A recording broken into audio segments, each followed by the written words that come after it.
name is Emma, this is Emma Rosenbooks. If you're new to this channel, I make videos about writing, indie publishing, reading, and other odds and ends as well, family life and lifestyle and, you know, travel vlogs, odds and ends. So if you like that kind of content, please do subscribe. In today's video, I thought I'd do a bit of a chatty video. I'm going down with a cold, you might be able to hear it in my voice, lots going on, and I thought rather than do the kind of video where I have to do loads of research and that kind of stuff, I thought let's do more of a kind of chatty, informal kind of video. And I've been wanting to talk about audiobooks for quite a while because people seem to have such strong feelings about audiobooks. And I don't know, I just find it funny, and I thought it would be interesting to talk about how I feel about audiobooks and what I think about them, and see what you guys think. So do make sure that you comment below with what you think, because I hear people saying that audiobooks aren't reading, and I mean, I think they are, but let's I'll have a bit of a chat with you, and then let's see, this can almost be like a poll. So I have always liked audio. When I was a kid, audiobooks weren't quite so much of a thing, I guess because of digital stuff. But we used to go to the library a lot, probably at least once a fortnight, because my mum read a lot, I read a lot, so we'd always need to get new books anyway, but also because in those days, when I was at school, my homework needed to be done in books, because although I fortunately did have a computer, I was one of the first people to have computers, because I've got like my brother and my dad are into computers and technology and all that kind of thing, so we would end up with like old computers at home. And I was one of the first in my class to get the internet, but I was probably about 14 when we got the internet. And anyway, despite all of that, at that time, really all you had to do research on was Encarta. Does anyone remember Encarta? So if you used that for your homework, then it was really easy for your teachers to tell exactly where you'd got your information from and whether you'd copied it, because everybody used the same source. So it was important to go to the library, and you know, we'd have like the reference section, and sometimes you couldn't take those books out, so you'd have to like photocopy bits so you could take them home, and or take your work with you. And there used to be like all these, it was like a room with all the reference books and big tables in the middle so that you could sit and work. And anyway, so yeah, I'd have to go and do that as well, go and do research for stuff. And so my mum used to get audiobooks, and in those days they were on cassettes, and I seem to remember that you had to pay for them as well. I think you had to pay like £1 or 50p or something like that to take an audiobook out. I'm pretty sure it wasn't free. And my mum used to get them out because she used to listen to them while she was cleaning the house and that kind of thing, because like me, she doesn't really like a quiet house. She always wanted something going on in the background. She also loves reading, so exactly the same as me. It's a great way to read while you get on with your daily tasks. So she would do that, or we'd, you know, take the cassettes with us and have them in the car if it was something appropriate for me to listen to as well. So I kind of had her as a model of her enjoying audio. So then I started to get audiobooks out, and I can remember I had like a little dual cassette player thing. It had a little mini TV that was like an inch, a little black and white mini TV on it, and I used to listen to audiobooks on there. So I'd either just lie on my bed and listen to it, or I'd do exactly the same as mum. I would get them out because I had something to do. So like I can remember listening to them while I painted my room. My mum let me paint my room when I was really young. It was crazy. I had a yellow and orange room, and that's a story for a whole different day. But I would, yeah, I'd get audiobooks out so that I could listen to a story while I did something else.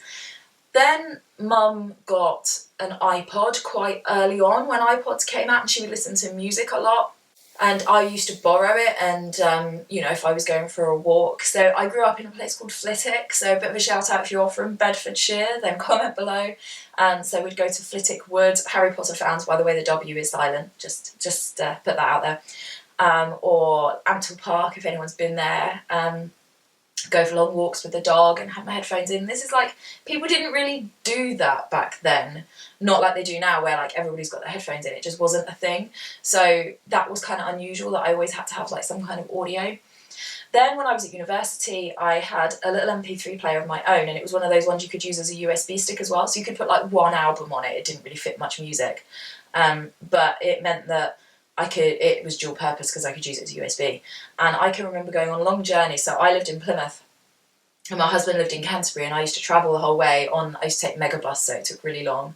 And I would have like my one album. I used to listen to the Zootons a lot, I remember that, because their first album hadn't long come out. So yeah, but that was more music because you kind of, audiobooks still hadn't moved that way. You could get them on CD, I think, but you couldn't get them digitally like you do now.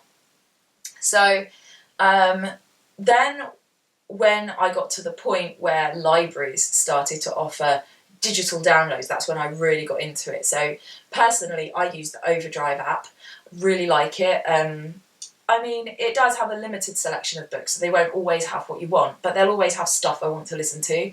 Every now and again I take a bit of a break because I feel like I've read everything that I want to, and every time I take a break, when I go back, I find that they've added things that I really want to listen to, and then I'll go through a bit of a binge.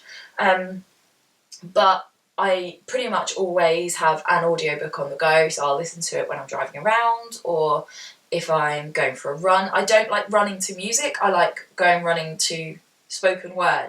So it either needs to be a podcast or an audiobook, because otherwise I fall into the rhythm of the music and then I find that really annoying. So I'll always have some kind of like a podcast or an audiobook ready for if I want it. And I just constantly listen to it. I mean, I go through phases where I listen to loads of podcasts, I go through phases where I listen to loads of audiobooks, but there'll always be one or the other. And the fact that you can now get that digitally, you just download it straight onto your phone, so it's not like you've got to buy it on a CD or borrow it from the library on a CD, you know, rip it, put it onto a device. That it's just so much easier now. And to compare that to when I was a kid, when you had to get the cassette and then it'd all get all tangled up and then you'd feel bad because you're probably going to have to pay for it because it was the libraries, you know. It's totally different. And also the availability, because back then it wasn't standard for a book to be available as an audiobook. It was like a gimmick.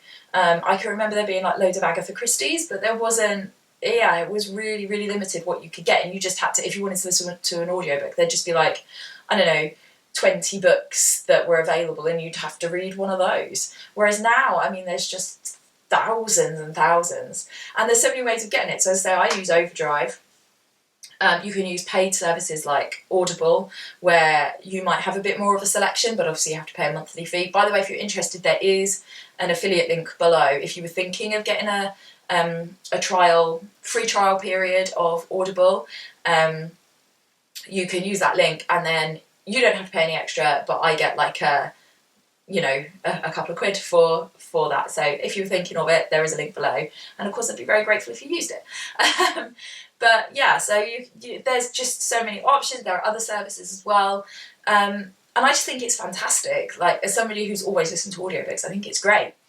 So to then go on to the idea of people who think that audiobooks aren't reading, as somebody who keeps up with their reading through audio, because I've got 3 children, and although I do read a lot of physical books, I read more physical books than audio, and I don't read Kindle at all, really,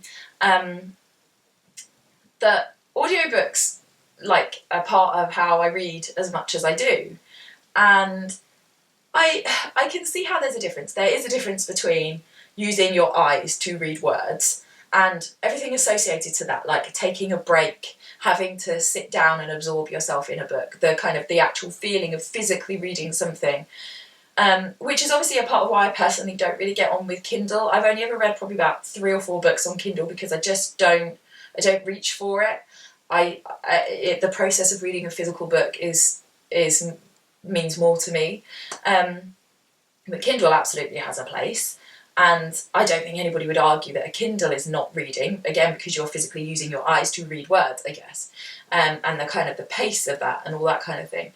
But in my opinion, audiobooks are still reading, because in terms of storytelling, and storytelling being like one of the first art forms, and that storytelling would have come before books, people sitting around talking to each other and telling each other stories would have come before the written word. And I mean, how long ago were people illiterate? Like, there still are people that can't read and write. Like, that's still happens. And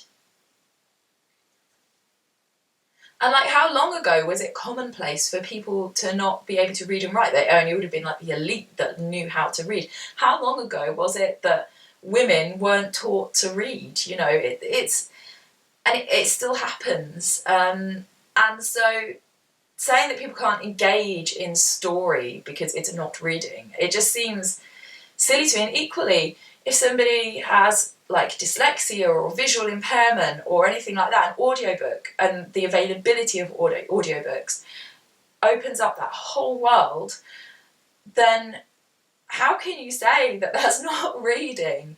It's before reading, you know. It's just, and it's fundamental. Storytelling is so important to us in terms of how we learn, and it's just essential.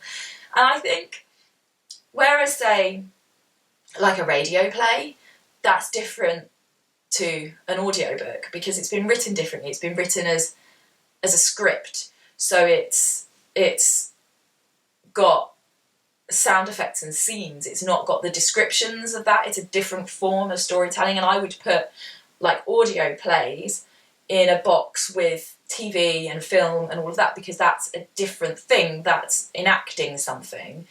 Whereas audiobook is just somebody reading the book out for you so you can listen to it rather than you using your own eyes. It's the same story, and the vast majority of the time the words are exactly the same. There may be slight changes in things, like if there's an image or a table or something like that, where an audiobook wouldn't necessarily be able to confer that information. But for the most part, it's literally somebody reading the story out to you. So how is that really not reading? It's still engaging with the same material, but just receiving it in a slightly different way through a different sensory organ. You know, it's exactly the same data. So I personally just don't see the difference, the big difference. Obviously, I know there's a difference because one is audio and one is visual, and you know, but it's the same, and it's still reading, in my opinion. I'd really love to know what you think, because I know that there is some people debate that, but it just is. And I love audiobooks, and I will always love audiobooks. It just being able to listen to books or podcasts, like I say, I do enjoy as well, in order to just relax and be entertained while you're doing mundane things. So like I said, the cleaning or travelling, so I listen to them if I'm driving somewhere a long way or anything like that. I just think it's such a wonderful thing, and it's so easy now, and there's so much availability. It's just fantastic. So I'm a big fan. At the moment I'm reading what's it called? It's something like the book your parents want you to read and your children wish you'd read something. I don't know, I can't remember the title. I haven't listened to it for very much. I've only probably listened to about an hour of it, but it's good. I just DNF'd one, which is unusual for me. It was because it was a really long one. It was like 20 hours or something, and although sometimes I put them on a faster speed, it was quite Dickensy in the way that it was read, like in the style of the actual book, and I wasn't expecting it to be, and I just wasn't in the mood. So I might come back to it. It was The Mermaid and Mrs. Hancock or something like that. So yeah, I'm not totally against it, but I just really wasn't feeling it. And I kept downloading it. I downloaded it about 3 times, and I thought, oh no, I'm not turning to this. Like I'm listening to other things before I listen to this. So it's not the way to go. So yeah, but the one I'm listening to at the moment, I'm quite enjoying, and I am finding that I'm putting it on instead of podcasts.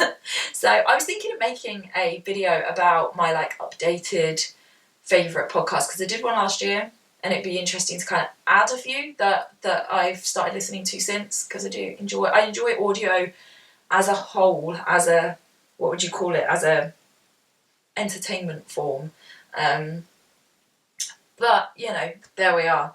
So, yeah, I wonder what you think. Do you like audiobooks? How do you feel about it? Do you think it's reading? And do you remember cassette audiobooks like I do? And did you have to pay for them? I'm sure I did. Yeah. Anyway, I hope you're all having a lovely February, the I don't even know what the date is, like the 4th or something. So yeah, I hope that you're having a good time, and if you enjoyed this video, please do give it a thumbs up, and don't forget to subscribe if you'd like to, and I will see you all soon for my next video. Take care.